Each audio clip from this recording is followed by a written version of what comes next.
चलिए और अब बात कर लेते हैं श्रद्धा मर्डर केस की। दिल्ली पुलिस ने आफताब के घर की तलाशी ली और पुलिस को आफताब के घर से कई सुराग मिले। सूत्रों के हवाले से खबर मिल रही है, आफताब के घर से हथियारनुमा चीजें मिली हैं। मर्डर के समय पहने कपड़े अब तक बरामद नहीं हुए। 18 मई की चैट्स और गूगल सर्चेस को भी फिलहाल पुलिस तलाश कर रही है। तो देखिए, लगातार पुलिस कोशिश में जुटी है कि कुछ अहम सुराग उनके हाथ लगे, क्योंकि मर्डर के समय जो कपड़े पहने हुए थे वो भी अब तक बरामद नहीं कर पाए हैं। 18 मई की चैट्स और फिलहाल गूगल सर्चेस को पुलिस तलाश रही है। तो देखिए, यहां step by step Delhi police आगे बढ़ रही है। एक तरफ जो मेहरौली के जंगल हैं वहां पर तलाश की जा रही है। जिस राज्य से जो संकेत, जो सुराग पुलिस को मिल रहे हैं, वहां से तलाश में जुटी हुई है कि कुछ अहम सुराग जो है वो पुलिस के हाथ लगे। हालांकि आफताब के घर से पुलिस को कुछ अहम सबूत मिले हैं, कुछ हथियारनुमा चीजें पुलिस के हाथ लगी है। अब ये हथियारनुमा चीजों का इस केस से क्या लेना देना है, इसको लेकर अब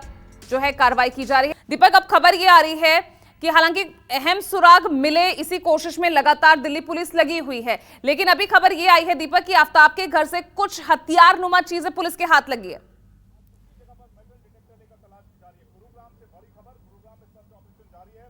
जी, आपको बता दें कि आफताब को लेकर दिल्ली पुलिस की जो टीम थी वो उसके घर पे गई थी रात को, और वहाँ से कुछ महत्वपूर्ण चीज़ें बरामद हुई हैं, जिसमें सबसे महत्वपूर्ण है कि एक धारदार नुमा एक चीज़, एक हथियार है वो बरामद हुआ है। इसके साथ साथ आफताब के घर से पुलिस की जो टीम है वो कपड़े लेकर गई है, जिसमें आफताब के कपड़े और श्रद्धा के कपड़े लेकर गई है, जिससे कि जाँच को आगे बढ़ाया जा सके। क्योंकि पुलिस के लिए सबसे बड़ी चुनौती है कि जिस तरह से इस पूरे हत्याकांड को अंजाम दिया गया और खून से लथपथ जो कपड़े थे उसे गार्बेज की जो गाड़ी थी उसमें फेंक दिया गया था, और उसके बाद अब 6 महीने का वक्त हो चुका है। उन कपड़ों का मिलना नामुमकिन के बराबर है। लेकिन पुलिस कोशिश ये कर रही है कि जो किचन में खूननुमा जो धब्बे मिले थे उसे एफएसएल की टीम ने रिकवर किया और उसके बाद उसे जांच के लिए भेजा गया है। अब आफताब के जो कपड़े घर में बरामद हुए हैं और श्रद्धा के कपड़े बरामद हुए हैं उसको भी एफएसएल और जांच के लिए भेजा जाएगा, जिससे अगर खून के कुछ धब्बे पाए जाते हैं जिससे कि मिलान हो सके और इस केस की कड़ियों को और जोड़ा जा सके। वहीं धारनुमा जो चीज़ मिली है उस पर भी एक संशय बना हुआ है कि क्या इस हथियार से तो नहीं श्रद्धा की हत्या की गई थी, क्योंकि पुलिस पिछले 5 दिनों से अगर बात की जाए तो लगातार मेहरौली के जंगल में सर्च ऑपरेशन जारी किए हुए है। और इस वक्त भी हम आपको तस्वीरों के माध्यम से एक बार दिखाने की कोशिश करते हैं कि यहाँ पर भी सर्च ऑपरेशन 5 दिनों से ज़्यादा का वक्त हो चुका है और सुबह से लेकर शाम तक लगातार इसी तरह से सर्च ऑपरेशन जारी रहता है कि किसी भी तरह से उन कड़ियों को जोड़ा जा सके, श्रद्धा के सिर के हिस्से को बरामद किया जा सके, धारदार हथियार की बात जो अब तक आरोपी नहीं बता रहा है उसे बरामद किया जा सके, और श्रद्धा का मोबाइल, कभी आरोपी यह कहता है कि मुंबई महाराष्ट्र में कहीं फेंका है, तो या फिर कभी कहता है कि वो मेहरौली के जंगल में श्रद्धा के मोबाइल को उसने ठिकाने लगा दिया था।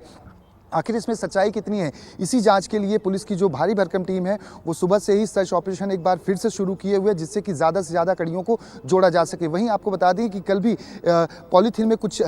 चीज़ें ऐसी संदेहास्पद बरामद हुई थी गुरुग्राम से, और आज भी दिल्ली पुलिस की जो टीम है वो गुरुग्राम पहुंची हुई है, जहाँ पर आगे की जाँच को आगे बढ़ाया जा रहा है। यही वजह है कि मेटल डिटेक्टर का भी इस्तेमाल किया जा रहा है, जिससे कि जो भी अगर शार्प ऑब्जेक्ट है या फिर ऐसी चीज़ें हैं जिसकी तलाश पुलिस को है उसे जल्द से जल्द बरामद किया जा सके, उसे जाँच के लिए भेजा जा सके। वहीं आपको बता दें जो शार्प ऑब्जेक्ट बरामद हुआ है आफताब के उस रेंटनुमा घर से, उसे पुलिस अब जांच के लिए भेजेगी, क्योंकि ये जांच के लिए एक महत्वपूर्ण विषय हो जाता है कि उस पर एक केमिकल का इस्तेमाल किया जाएगा। उस जो धारदारनुमा चीज़ है उससे ये पता चलेगा कि ब्लड के जो कुछ कण हैं अगर उस साफ सफाई करने के बावजूद अगर उसमें रह गए हैं और जो किचन से बरामद हुआ जो खून का धब्बा है उससे मिलान करने की कोशिश की जाएगी, और श्रद्धा के पिता के भी ब्लड सैंपल लिए जाएंगे, जिससे कि डीएनए का मिलान हो सके, जिससे ये पता चल सके कि आखिर वो ऑब्जेक्ट से अगर हत्या की गई है, किचन में जो धब्बे मिले हैं और श्रद्धा के पिता से उसका मिलान हो जाता है, तो अपने आप पे ही पुलिस के लिए बिल्कुल दीपक, बहुत बड़ी चुनौती है ये यहाँ पर पुलिस के लिए कि जो चीजें बरामद हो भी रही है आखिर वो कितना मैच हो पाते हैं। नमस्कार, मैं हूं मानक गुप्ता। अगर आपको हमारा ये वीडियो पसंद आया हो तो इसे लाइक और शेयर जरूर करें, और हाँ, हमें सब्सक्राइब और फॉलो करना ना भूलें ताकि आप देश और दुनिया की कोई खबर मिस ना करें। तो जुड़े रहिए हमारे साथ और देखते रहिए न्यूज़ 24।